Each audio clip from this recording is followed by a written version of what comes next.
J'aimerais, en guise d'introduction à ce message, vous raconter une histoire qui est arrivée avec mon voisin. Je l'ai intitulée « Le jour où le fils de mon voisin a voulu bousculer, sans le savoir, un commandement divin ». Il y a un jour où le fils de mon voisin, la maison d'à côté de moi, a voulu, sans le savoir, bousculer un commandement divin. Amen. Quelle est cette histoire? Un jour, il vient me voir et il me dit, ses parents étaient morts, il a hérité de la maison, et il avait un projet de construction sur le grand terrain qui restait de la maison de ses parents. Et il vient me voir, il me dit, Éric, tu sais, je vais faire construire dans le fond, là-bas, mais peut-être que la clôture entre toi et moi va bouger, parce que les gens qui sont à l'autre bout doivent faire quelque chose, et tu pourrais perdre 10-15 cm sur ton terrain. Ah bon? Comment cela? Parce que j'ai pris un géomètre quand j'ai fait construire ma maison, il a borné, tout était clair, et il me dit oui, mais en fait le problème c'est que mon papa, son père qui est décédé, avait borné le terrain avec la personne à l'ancienne. C'est-à-dire qu'ils avaient dit, bon, t'es OK pour cette limite? OK, allez, serre-moi la main, on bouge plus, c'est réglé. Ils avaient fait ça comme ça. Ils n'étaient pas allés chez le notaire, ils n'avaient pas fait appel à un géomètre. Et en fait, il n'y avait que leur parole et que l'accord qu'ils avaient pris entre eux. 70 ans avant que je vous raconte l'histoire. Et du coup, ou pour le coup, comme vous voulez, eh bien, le fils de cet homme vient me voir et me dit « ça va changer, je vais changer la donne parce que les projets de construction ne vont pas respecter l'accord entre mon père et ce monsieur. » Ah, j'ai dit « c'est curieux, je ne pense pas que ça puisse se faire puisque aujourd'hui, les choses ont été faites comme cela. » Et ça me sert d'introduction, ça n'a pas eu lieu, puisque les choses se sont réglées. Mais ça me sert d'introduction pour que nous puissions comprendre quelque chose de capital ce matin, où la parole de Dieu nous dit dans Proverbes au chapitre 22 et au verset 28, « Ne déplace pas la borne ancienne ou la limite, celle de tes ancêtres, celle qu'ils ont fixée, ne déplace pas cela. » Autrement dit, ce qui a été fait, ce qui a été borné, les accords pris, les règles faites, ne les change plus. Dans l'Ancien Testament, on avait quelquefois tendance aussi à tricher, c'est-à-dire qu'on bornait un terrain avec un caillou, avec une pierre, avec une marque, et de temps en temps, il y avait quelqu'un pour agrandir son terrain, eh bien, qui déplaçait un peu la marque. Comme ça, il avait un terrain plus grand. Il avait un peu plus de propriété pendant que son voisin dormait, il venait, il mettait la pierre un peu plus loin. Et Dieu dit, ne déplace pas la borne ancienne que tes pères ont posée. Et dès la promesse de Canaan, Dieu parle de cela. Nous avons commencé à l'aborder un mercredi, mais je voudrais aller plus loin ce matin. Quand Dieu donne Canaan, chaque tribu a un territoire qui est marqué par des pierres, qui sont bornés. Deutéronome, chapitre 19, verset 14, par exemple. Alors, on n'a pas de rétroprojecteur, mais je vais vous le lire. Dieu dit, « Tu ne reculeras point les bornes de ton prochain posées par tes ancêtres. » Tu ne reculeras pas les bornes posées par tes ancêtres dans l'héritage que tu auras au pays dont l'Éternel, ton Dieu, te donne la possession. Ne triche pas, ne change pas la règle, ne change pas ce qui a été fait à l'avance, ne change pas les accords qui ont été pris. Ne touche pas à cela. Dans Deutéronome, on va aller un peu plus loin, au chapitre 27 et au verset 17, il nous est même dit, de la part de Dieu qui parle à son peuple concernant la promesse qui va venir, il dit « Maudit ». Là, c'est un peu plus fort encore. Hein. « Maudit soit celui qui déplace les bornes de son prochain. Maudit soit celui qui déplace les bornes de son prochain. » Et la Bible dit, et tout le peuple dira, Amen. Et mon voisin, sans le savoir, venait déplacer les bornes anciennes que son père avait posées. Sans le savoir, il venait toucher spirituellement quelque chose que Dieu n'aime pas. Changer ce qui a été prévu par lui. Changer ce qui a été acté comme étant un accord. Et la Bible a été écrite pour notre instruction, et dans la parole de Dieu, dans l'Ancien Testament, eh bien, la loi morale, la loi géographique, spirituelle, pour son peuple à l'époque, doit servir d'exemple aux nations, puisque Israël était censé être un peu le fer de lance, le flambeau du peuple de Dieu et rayonner quelque part. Et la Bible nous dit, nous sommes les héritiers de cela. Nous sommes les héritiers de cela. Et ces deux versets sont toujours valables aujourd'hui. Ne déplace pas la borne ancienne que tes pères ont posée. Et Dieu va plus loin. Comme ça avait tendance à être un peu oublié, eh bien, dès qu'il va fonder son Église, il va reposer les bases, les fondements de cela, quand il crée l'Église dans Actes des Apôtres. Que nous dit Éphésiens chapitre 2, verset 20, « Vous avez été édifiés sur les fondements des apôtres et des prophètes, Jésus-Christ lui-même en étant la pierre angulaire. » Ces paroles nous obligent à nous souvenir de ce message pour nous croyants en 2022. On ne peut pas changer la borne, la pierre angulaire. On ne peut pas toucher à ce qui a été mis à l'avance pour notre instruction. Nos pères dans la foi, nos pères les prophètes, l'Église primitive dans laquelle Dieu a reposé les fondements de sa parole, a borné, a posé des bornes. Et que dit Osée, chapitre 5, verset 10 ? Les chefs de Juda sont pareils à ceux qui déplacent les bornes. Je déverserai ma colère sur eux comme un torrent. Dieu va loin. C'est-à-dire que quand on déplace les bornes que Dieu fixe, les limites qu'il donne, il semblerait que la colère de Dieu se déverse. Job, chapitre 24, versets 2 à 4. On déplace les bornes, on vole des troupeaux et on les conduit au pâturage, on s'empare de l'âne des orphelins, on prend pour gage le bœuf de la veuve, on écarte les pauvres du chemin, on force tous les faibles du pays à se cacher. Voilà ce que Dieu réprouve, dépasser les bornes, changer les bornes, enlever les bornes, changer ce qu'il a dit pour le faire à notre convenance. Et ça nous oblige aujourd'hui à constater que l'interdiction de Dieu n'a pas été respectée. Non seulement elle n'a pas été respectée, nous venons de l'illustrer, mais elle n'est toujours pas respectée. Nous aussi, en 2022, nous avons déplacé la borne et les bornes que nos pères, dans la foi, ont posées. Et nous allons le voir ensemble dans quel domaine nous aurions pu éventuellement, dans notre société, dans notre vie, aujourd'hui, avoir fait cela. La pierre angulaire, la borne, les limites, les fondements, les fondations ont été déplacés dans notre société. Dans notre société. Et cela engendre des problèmes sociétaux quasi insolubles. Quasi insolubles. Le cadre de notre vie dans notre société n'est plus judéo-chrétien. Et Jésus, aujourd'hui, c'est presque une légende. Un personnage qui a existé. Certains commencent à dire non, il n'a sans doute pas dû exister comme ça, il n'était pas exactement ce qu'il disait. Vous prenez des gens dans la rue, vous leur parlez de Jésus, vous pourriez être surpris qu'ils ne connaissent même pas qui c'est, l'histoire, ce qu'il a dit, ce qu'il a fait, ce qu'il prétendait être. La borne a été déplacée, là aussi.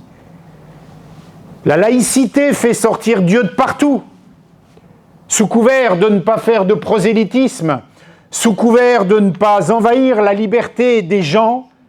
Eh bien, on ne parlera plus de Dieu, ou alors à la maison en cachette. Mais au départ, Dieu ne veut pas ça. Dieu veut être présent dans la vie politique, dans la vie sociale, dans la vie sanitaire des Hébreux. Il veut être partout, il donne des commandements, des instructions pour tous les domaines de la vie. Il n'a pas dit « je vous donne des instructions juste quand vous êtes chez vous, vite fait, comme ça, en famille. Et surtout, n'en parlez pas aux autres. » Il n'a pas dit ça, ce n'était pas la volonté initiale de Dieu. Et aujourd'hui, il faut plutôt pratiquer sa religion dans le cadre privé, à la maison, chez soi, tranquille, que ça ne se sache pas, qu'on n'embête personne. C'est quand même difficile à concilier avec aller de par le monde et fête des disciples. Comment tu vas faire si c'est tout seul dans ta chambre, que tu parles avec ton épouse de Dieu, ça ne mange pas de pain, tu te fais tes théories, va pas en parler à ton voisin parce que c'est pas comme ça. Comment tu vas faire des nations des disciples ? Comment tu vas permettre que la vie des gens soit puissamment transformée, puissamment changée, qu'ils reconnaissent Jésus-Christ comme Seigneur et Sauveur, puisque la borne a été déplacée dans notre société. Et malheureusement, nous disons Amen, d'une certaine façon, à ça. Et c'est pas bon. La décadence morale, les problèmes sociologiques, les problèmes économiques, tout change. Toutes les valeurs instaurées par Dieu, qui voulait être dans tous les domaines. Et mes amis, je ne vais pas égrener chacune des déviances, des divergences qu'il peut y avoir dans la famille, dans l'être lui-même qui n'est plus un homme, qui n'est plus une femme, toutes ces variations. Ce n'était pas comme ça que Dieu voulait les choses. Nous qui croyons dans la parole de Dieu, nous qui croyons dans la Bible, je nous laisse ensemble méditer d'après la Bible ce que Dieu fait des peuples qui adhèrent à cela. Ce que Dieu fait des civilisations qui déplacent la borne, qui enlèvent la borne, que leurs pères, inconsciemment, ont posé pour eux dans le futur. Voilà, mes amis, le tableau pour nos enfants. Dans le contexte actuel, dans un contexte comme celui-ci, si on enlève la borne, il y a peu de chances que nos enfants rencontrent Jésus-Christ. Il y a peu de chances qu'ils se convertissent si on déplace la borne, si on change les bornes. Mais Dieu déclare, vous n'êtes pas de ce monde. Nous ne sommes pas de ce monde. Et en plus, nous sommes le sel de la terre. Est-ce que nous allons saler juste notre salon à la maison, en discutant entre nous?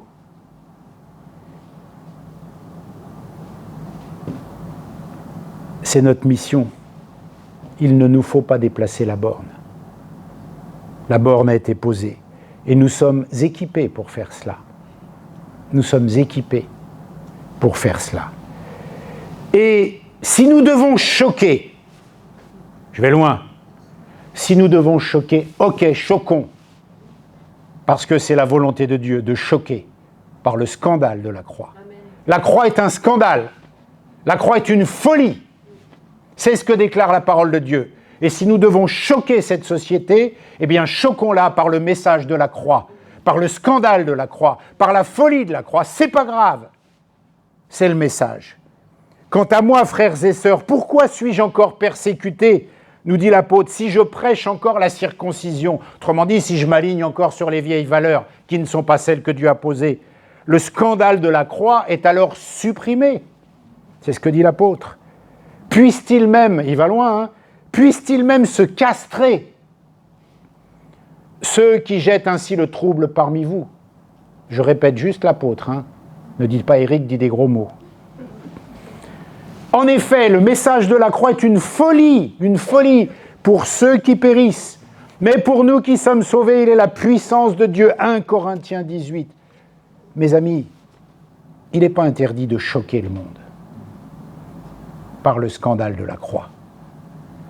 Et si l'on doit dire de toi que tu es quelqu'un qui choque, ce ne doit pas être par ton comportement, ce ne doit pas être par ton attitude, par ta vie débauchée, par ta fusion avec le monde, par l'extinction totale de ta foi. Non, tu dois choquer le monde par le message et la folie de la croix. C'est ce que nous demande Jésus-Christ. C'est la borne que Dieu ne veut pas que l'on déplace. C'est la borne, c'est la pierre angulaire à laquelle Dieu ne veut pas que l'on touche. Et cette borne-là est déplacée dans notre société. Que la société fasse ce qu'elle veut, que la société fasse ce qu'elle veut, notre mission n'est pas celle-là. Je ne dis pas de faire de prosélytisme à outrance, je ne dis pas de déranger les gens forcément dans leur vie personnelle. La Bible dit que si tu dois choquer le monde, c'est par ton message, par le scandale de la croix. Oui, c'est une folie qu'un homme qui se dit fils de Dieu soit mort sur une croix pour sauver. C'est une folie, mais c'est le message de la croix. Tu n'en veux pas, tu ne le prends pas, mais moi je te le donne, moi je te le dis. Moi je te l'annonce. Si je te choque, c'est pas un problème, c'est juste un message. Je ne te viole pas, je ne te torture pas, je ne te maltraite pas. Je t'annonce juste un message. Libre à toi de ne pas le recevoir, mais je te l'annonce. Voilà l'évangile, voilà ce que Dieu ne veut pas que nous déplacions. La pierre angulaire, mes amis, une fois qu'elle a été déplacée dans notre société, elle est aussi déplacée dans l'Église. Dans l'Église. Parce que, quelle serait spirituellement pour nous la borne ancienne à laquelle nous aurions touché, qui serait déplacée? La Bible nous dit dans Jude, chapitre 1er, versets 3 à 4, « La foi a été transmise aux saints une fois pour toutes. » Une fois pour toutes. C'est pas à rediscuter, c'est pas à renouveler, c'est pas à redébattre, c'est pas à reconstruire, c'est pas à reformer. Elle a été transmise une fois pour toutes, les fondements sont posés. Le débat est clos. Il ne faut pas toucher aux doctrines fondamentales de notre foi. La borne a été déplacée dans l'Église historique, pour produire le Vatican, qui va nous dire, par exemple, en 1950, que la Vierge, c'est l'Assomption. C'est ça dans la borne, ma borne à moi? Non. C'est pas écrit. C'est pas la borne. C'est pas la borne. Elle est déplacée quand une église ne croit plus aux miracles.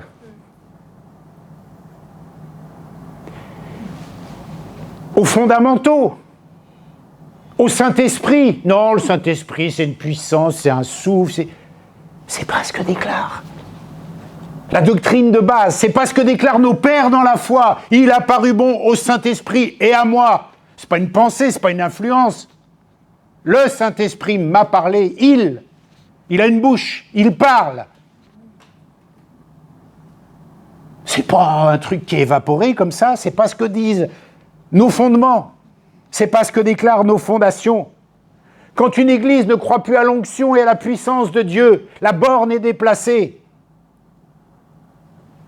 J'ai pas dit de la vivre, j'ai dit de la croire. Quand une assemblée n'a plus ou n'a pas l'amour du prochain, l'amour des âmes, la borne est déplacée. Elle est déplacée quand une église va chercher des techniques dans le monde et des solutions dans le monde. Prospérité. Le message de la sanctification, ça marche plus trop. Le message du péché, on veut plus en entendre. Par contre, si on essayait de dire aux gens qu'ils vont vivre une vie tellement extraordinaire, ça peut marcher. Allez, on va dire ça. La borne est déplacée. La borne est déplacée. Tant pis si je ne me fais pas d'amis. Hein. Et ce constat-là doit nous pousser à replacer la borne. Ce constat-là doit nous pousser à revisiter nos fondements, à revisiter nos fondations, à remettre la borne à sa place. Ce constat-là que nous faisons, et j'espère que vous êtes d'accord avec ce constat. Amen. Vous avez plutôt intérêt. Puisque ce proverbe est un conseil d'un père à un fils, n'est-ce pas? Nous sommes bien les fils de nos pères en la foi. Nous sommes bien les fils et les filles de Dieu. Nos pères dans la foi sont ceux qui nous ont précédés, nos pères. Alors écoutons-les, puisqu'ils ont posé les fondements et que nous sommes édifiés, construits sur les fondements des apôtres et des prophètes. Assurément, les premiers chrétiens sont un modèle pour nous. Ça ne veut pas dire que ça ne se décline pas 2000 ans plus tard d'une autre façon, parce que, effectivement, quand ils se déplaçaient, par exemple, ils n'avaient pas de voiture. Ok, aujourd'hui on a des voitures, soit. Mais ça n'a rien à voir, tout ça. L'esprit est le même. L'esprit est le même. Et l'Esprit de Dieu, que nous dit-il à leur sujet? Ils persévéraient dans la doctrine, celle de l'époque, pas celle d'aujourd'hui, et la communion des apôtres, dans la fraction du pain et des prières. Actes chapitre 2, verset 42. Les premiers chrétiens persévéraient dans la doctrine. Il y avait la doctrine et ils persévéraient dedans. Ils n'en cherchaient pas d'autres, ils n'en inventaient pas d'autres. L'enseignement des apôtres donné par l'Esprit, Jean chapitre 16, verset 13, c'est le fondement de la vie collective. Pas d'assemblée chrétienne valable sans la doctrine. Mais la doctrine seule, mal comprise ou mal appliquée, divisera, tôt ou tard. Tôt ou tard. La communion des apôtres, l'apôtre Jean dit ce que nous avons vu, entendu. Jean y parle. Le gars, il a écrit quand même un peu de choses dans la Bible. Il dit ce que nous avons vu, ce que nous avons entendu. C'est pas rien. Nous vous l'annonçons, afin que vous aussi, vous ayez communion avec nous. Or, notre communion à nous, dit Jean, elle est avec le Père et avec son Fils Jésus-Christ. Voilà, ils ont vu, ils ont entendu, ils nous l'annoncent, et nous sommes édifiés sur ces fondements-là. Amen. Pas d'autres. Pas d'autres. La terre peut trembler, le monde peut changer, la philosophie, tous les fondements sont ceux-là. Et les premiers chrétiens, pour finir, persévéraient dans la fraction du pain, comme nous l'avons fait ce matin. Et quand il se passe cela, la parole de Dieu nous dit que l'Église grandissait et qu'il y avait des prodiges et des miracles, parce que aussi, la borne était à sa place. La borne était à sa place. Il faut replacer cette borne telle que laissée par nos pères dans la foi et bâtir selon la pierre angulaire Jésus-Christ, dont il est le fondement. Folie pour le monde, Folie pour le monde. Mais sagesse de Dieu. Sagesse de Dieu. Tu es fou pour le monde, mais tu es sage pour Dieu.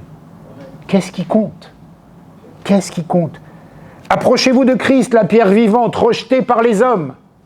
Déjà, mais choisie et précieuse devant Dieu, et vous-même, en tant que pierre vivante, laissez-vous édifier pour former une maison spirituelle, un groupe de prêtres saints, afin d'offrir des sacrifices spirituels que Dieu peut accepter par Jésus-Christ. En effet, il est dit dans l'Écriture, « Je mets dans Sion une pierre angulaire, choisie, précieuse. Celui qui croit en elle n'aura jamais honte. » 1 Pierre 2, 4. Ne nous résignons jamais. Ne nous résignons pas à vivre avec une borne déplacée. Même si cela peut paraître alléchant, même si cela peut paraître intéressant, ne nous résignons pas à vivre avec une borne déplacée. Ne nous résignons pas à vivre cela. Troisième aspect, cette borne, elle était déplacée dans nos vies personnelles. Parce que forcément, à force d'être à côté dans la société, à force d'être à côté dans l'Église, peut-être un peu qu'elle va être à côté dans ma vie. C'est un peu logique. Ça marche ensemble. Si tu vis dans un monde où la borne est déplacée, si tu vas dans une église où la borne est déplacée, il y a de fortes chances que dans ta vie personnelle, la borne soit aussi déplacée. Mais c'est normal, c'est juste normal. Voilà pourquoi ce matin, nous entendons un message qui nous dit « Replace la borne à sa place ». Pardonnez-moi la répétition. A-t-elle été déplacée dans nos vies personnelles? C'est là que l'expression « dépasser les bornes » prend tout son sens. Quand on a été petit, on se faisait gronder. Ah, tu as dépassé les bornes, hein, tu vas voir. Mais là, peut-être que là aussi, nous avons dépassé les bornes. Ne franchis pas. Bibliquement, ça veut dire ne franchis pas la frontière, ne va pas au-delà, ne va pas plus loin, ni moins loin, nous le verrons. Ne change pas les règles. Ne change pas les règles. Les limites de l'obéissance, de la foi, de la parole. Change pas tout ça, touche pas à ça. Touche pas à ça. Vis à l'intérieur de cela. Mais ne change pas. C'est pas genre tu vas essayer d'arranger le truc pour que ta vie, pour que la Bible se colle à ta vie. Non, c'est ma vie qui se colle à la Bible, à la parole de Dieu. Quel vieux discours sectaire que le mien ce matin. Quel légalisme, quelle rigueur. C'est une folie pour toi? Je suis content, c'est la sagesse de Dieu. Si tu penses que je suis fou, ça me va. Si je te choque, ça me va. À l'intérieur de la borne, nous enseigne toute la parole de Dieu. Nous sommes en sécurité. Quand c'est borné bien comme il faut autour de nous, et que je ne suis pas au-delà, je suis en sécurité. C'est mon territoire, c'est mon champ d'action, c'est là que ça marche, c'est là que Dieu agit, c'est là que Dieu veille, c'est là que Dieu honore sa parole, c'est là que Dieu pourvoit, c'est là que Dieu change, c'est là que Dieu montre sa puissance, c'est là que Dieu se manifeste, à l'intérieur de la borne, des bornes. Je t'ai pas dit de prendre des cailloux et de te faire une petite cabane, c'est pas ça, c'est spirituel que nous devons comprendre cela. En dehors de la borne, c'est interdit. C'est pas chez nous. C'est pas ma maison. C'est pas mon royaume. C'est pas là que je dois agir. C'est pas pour moi, en dehors de la borne. Je ne suis pas de ce monde, dit la parole de Dieu. C'est là que nous devons prendre conscience de ça. Parce qu'en dehors de la borne, c'est le prince de ce monde. En dehors de la borne, je ne suis pas en sécurité du tout. Ça va même être chaud pour moi. Parce que Satan vous a réclamé pour vous cribler comme du froment. La garantie pour moi, elle est à l'intérieur de la borne. Sous la nuée, sous l'onction, là où Dieu veut que je sois. Elle est là, ma sécurité. L'Éternel est mon berger et ma justice et ma sécurité. Oui, mais à l'intérieur de la borne, des fondements qu'il a posés, pas dans le pays qu'il ne t'a pas donné. Pas dans la vie qu'il ne t'a pas dit de vivre. En dehors, c'est pas chez nous. Mon frère, ma sœur, réfléchis un instant ce matin. Est-ce que quelque chose de ta vie est en dehors de la borne ce matin? Rapatrie-le vite. Fais-lui vite les papiers pour qu'il rentre au pays. Donne-lui tout de suite le passeport sanitaire pour qu'il revienne. Tout de suite. Là où c'est borné, là où c'est en sécurité. Le plan de Dieu, c'est la borne. Ne dépasse pas les limites. Ne dépasse pas le contexte. Et la Bible nous dit, toi ne te déplace pas non plus avec la borne qui se déplace. Reste ferme à l'intérieur des limites que Dieu nous a imparties. Nous avions abordé, il y a quelques semaines, un mercredi, comment nous pouvons vérifier que nous sommes à côté de la borne et comment éventuellement nous pouvons nous repositionner, parce que c'est important. Ce matin, tu fais peut-être le constat que, oui, t'es plus dans la borne, t'as déborné, ça se dit sans doute pas, mais vous m'avez compris. On n'est plus dans les bornes, on n'est plus dans le terrain. Alors ça veut dire que ce matin, je dois peut-être me repositionner, me reborner, refaire mes frontières spirituelles, refaire les fondements, les fondations. Je dois me repositionner. Alors comment vérifier tout cela? Je vous dirais que la première chose à faire, c'est de penser en tant qu'oubli. Parce que tu avais peut-être oublié que tes fondements étaient ceux-là. À force d'entendre autre chose, à force d'entendre des choses différentes, forcément on se décale, on dévie. Et tu as peut-être oublié, mais c'est normal. Mais ce qui n'est pas normal, c'est quand le Seigneur te rappelle que tu as déborné, on va l'adopter, c'est un néologisme. Quand tu as déborné, il faut revenir à l'intérieur des limites des fondements que tes pères dans la foi ont posés parce que tu as été édifié sur le fondement de tes pères, les prophètes et les apôtres. Il faut revenir à l'intérieur. Mais tu as peut-être oublié ce qui est écrit dans les actes. Tu as peut-être oublié ce que Dieu a promis dans sa parole. Tu as peut-être oublié tout cela parce que tu n'es plus dans cette borne. Pour plein de raisons. La société, l'Église elle-même. Il y a des endroits, on parle de l'Église de Dieu, mais c'est même plus la parole de Dieu. C'est même plus la parole de Dieu. C'est déborné. Quand tu oublies une chose, elle n'est plus à sa place, parce que tu l'as oubliée, elle a été déplacée. L'oubli est une façon d'être en dehors des limites de Dieu. Si tu oublies la parole de Dieu, si tu oublies ce que Dieu dit, tu n'es plus dans la parole. Parce que tu as oublié, ça ne fait plus ton quotidien, ça ne fait plus ta joie, ta persévérance, ta motivation, c'est plus l'objet de ta fidélité, c'est plus l'objet de ta persévérance, puisque tu as oublié. Ah oui, c'est vrai que c'était écrit dans le temps qu'il ne fallait pas faire ça ou qu'on pouvait plutôt faire ça. Ah ouais, d'accord. Vous voyez ce que ça peut faire dans une... C'est vrai, on ne peut pas faire... Oh, j'avais oublié la vache. J'avais oublié. Mais il y a plein d'éléments comme ça dans nos vies d'aujourd'hui. Si on se réaligne avec... Ah oui, tiens, c'est vrai que j'avais peut-être pas le droit de faire ça quand même de cette façon-là. C'est pas idiot. J'aurais peut-être pas dû. Ou plutôt, j'aurais peut-être dû. Vous voyez, tout est possible. J'aurais peut-être pas dû lui mettre mon poing dans la figure quand il m'a énervé. C'est vrai. J'aurais peut-être pas dû. D'un autre côté, il m'a quand même bien cherché. Alors on va reborner tout ça. Qui nous dit prier pour nos ennemis. Vous voyez, on reborne. Et là, c'est un vrai casse-tête. Alors attends, il m'énerve, mais il faut que je prie pour lui. Vous m'avez compris. Si nous oublions l'oubli, et on a une fâcheuse tendance à oublier, eh bien, il faut revenir à l'origine. J'aime bien ce mot-là, origine. Sympa, origine, au départ. Et la Bible nous enseigne que d'être confronté avec l'original, ça nous fait toujours du bien. Ça nous fait toujours du bien.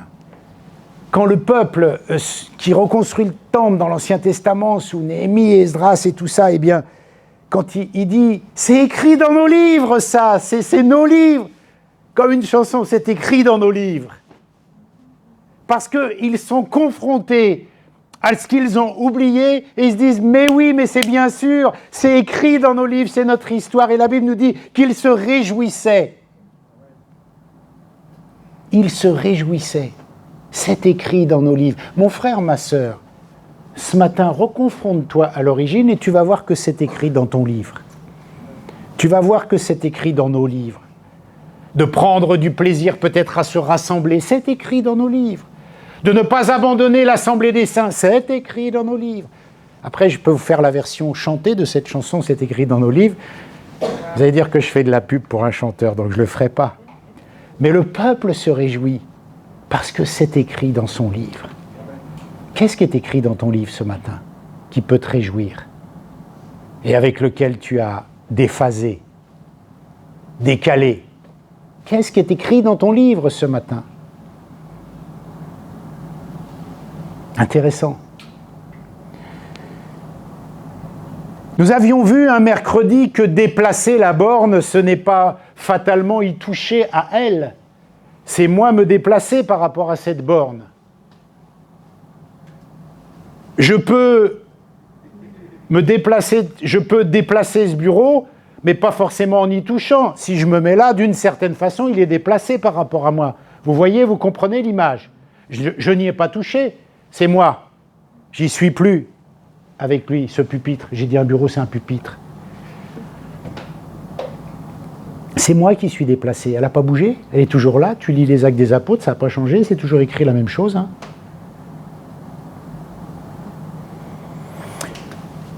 Et on peut se décaler, se déplacer d'une borne en se positionnant avant. C'est-à-dire par rapport aux actes des apôtres qui représentent le fondement de ce que Dieu veut pour l'Église, c'est de se positionner avant. C'est-à-dire, je n'ai pas encore vécu tout ce qui est écrit là-dedans. Je suis déphasé. Je ne suis pas rentré dans le surnaturel, je ne suis pas rentré dans la vie du Saint-Esprit, je ne suis pas rentré dans toute cette dimension-là parce que d'abord je ne la reconnais pas et puis j'ai pas envie d'y aller. Oui, mais sauf que t'es avant, t'es plus en phase, t'es plus dans les bornes parce que l'Église aujourd'hui elle est après. Une fois qu'elle a reçu ça. Et justement, si je me place après, je peux exagérer aussi. Je peux exagérer, hein. Parce qu'il y a des gens, franchement, ils exagèrent. Oh, ils exagèrent. Si je le déclare à Apocalypse 22, 18, je le déclare à toute personne, il est fort ce verset, à toute personne qui écoute les paroles de la prophétie de ce livre. Si quelqu'un y ajoute quelque chose, Dieu lui ajoutera les fléaux décrits dans ce livre.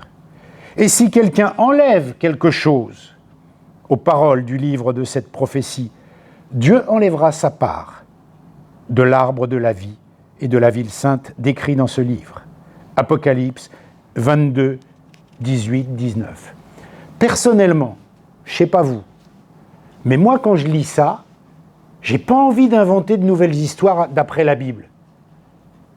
Genre, elle est montée au ciel, là, dernièrement. Vous voyez, tous ces genres de choses qu'on peut rajouter en se disant « J'ai une nouvelle révélation qui vient après ». Oui, sauf que ta révélation, elle n'est pas dans les bornes que nos pères, nos ancêtres dans la foi nous ont laissées, dans les fondements. Tu comprends ? Dieu m'a révélé que, mais le truc qui t'a révélé, ça n'a rien à voir. Bon, jamais on en trouve la trace dans les Écritures. Il y a un problème. Et quand je lis ça, j'ai pas envie d'inventer une nouvelle doctrine. J'ai pas envie de me frayer un nouveau chemin, même s'il peut être sympa. J'ai pas envie quand je lis ça. Parce que visiblement, c'est un peu chaud pour celui ou celle qui va après la borne. Trop loin. Qui a une révélation ultérieure.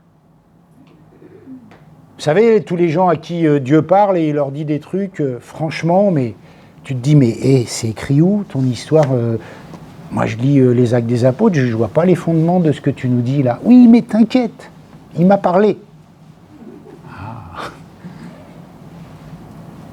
Il n'y a pas de fondement biblique, il n'y a pas de trace de ça dans la Bible. Il n'y a pas d'accord pour la Bible pour dire ça pourrait être... Non, mais t'inquiète, il m'a parlé. Ah ben je te suis, je suis avec toi. Je conclus. La pierre angulaire, c'est ce qui nous unit. Amen. Entre nous. C'est ce qui nous unit au passé. C'est ce qui nous unit à demain, ce qui va se produire. La pierre angulaire, Jésus-Christ, le fondement. Et nos pères dans la foi qui ont vu Jésus, comme dit Pierre, et entendu Jésus, et Jésus leur a laissé un message, il leur a dit « Dites-leur !» Et vous, vous êtes édifiés sur le fondement des apôtres et des prophètes. C'est tellement important, ces versets-là. C'est tellement important. Alors, pour bien se repositionner, que dit le passé ? Nous venons de le voir, ce que disait le passé. Mais comment on le décline dans le présent ? Facile. On vient de le voir aussi, comment on le décline dans le présent.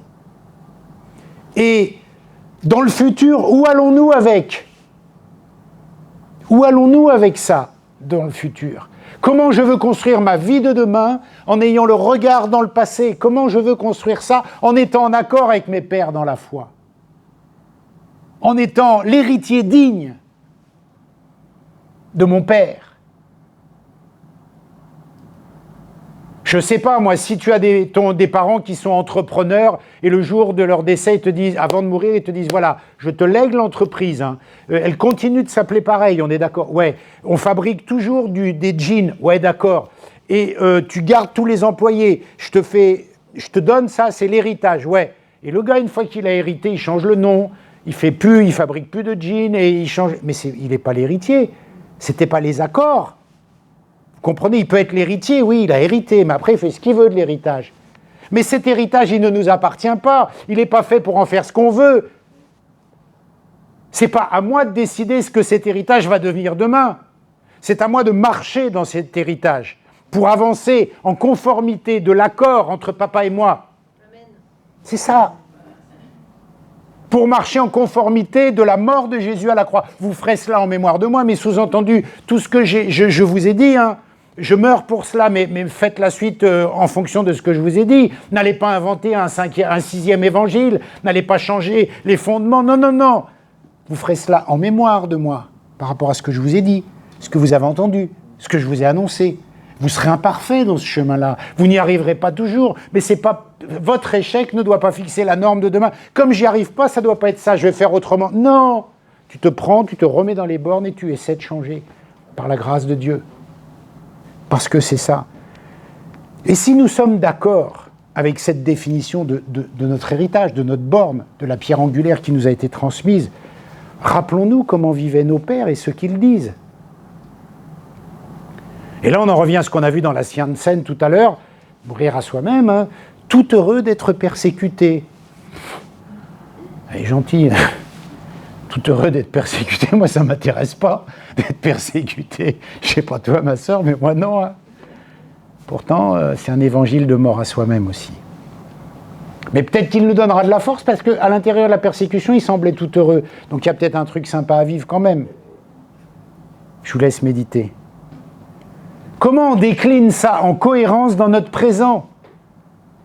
Si je regarde ma sœur, là, comment ça se décline dans ta vie à toi, en cohérence que nous venons de voir ? C'est important. Comment ça se décline dans notre société ?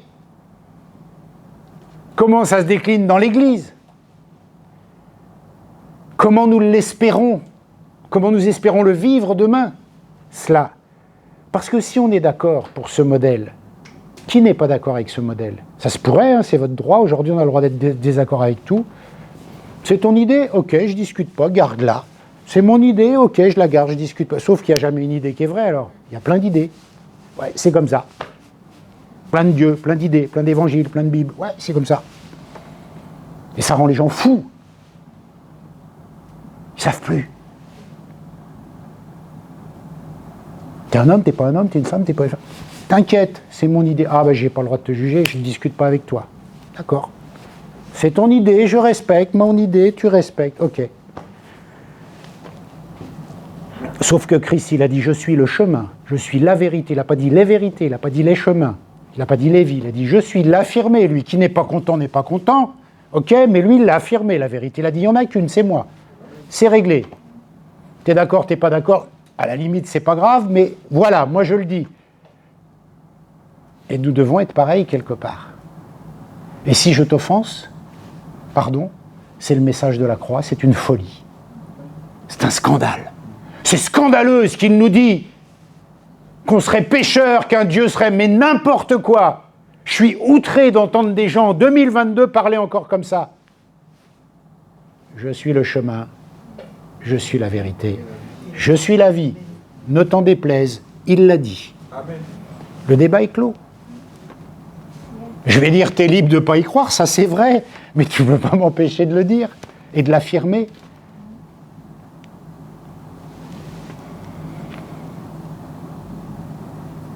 Et je vais même plus loin, pas de l'idée que je viens de vous dire, mais dans la pensée. Il y a encore, dans l'esprit des actes, le germe de la puissance qu'il y avait à l'époque. Parce que la puissance des actes des apôtres, la puissance de réveil, la puissance du surnaturel, elle est totalement incluse avec ce que Dieu donne à son Église pour sa vie d'après. Et si nous vivons dans ces bornes-là, il y a d'inclus la puissance il y a le germe. C'est comme tu mets, tu mets une graine de pomme, ça va pousser une pomme, parce que dans la graine, il y a la puissance de la pomme, quoi. C'est nul mon exemple, mais vous avez compris. Et bien dans les actes, il y a la graine de la puissance des actes. Voilà. Il y a la graine de la puissance de Dieu. Il y a la graine du réveil. Il y a la graine de la vie surnaturelle. Il y a la graine de la vie du Saint-Esprit. Il y a cette graine-là parce que tu plantes les actes, tu récoltes les actes. Voilà. C'est comme ça. C'est mieux que la pomme.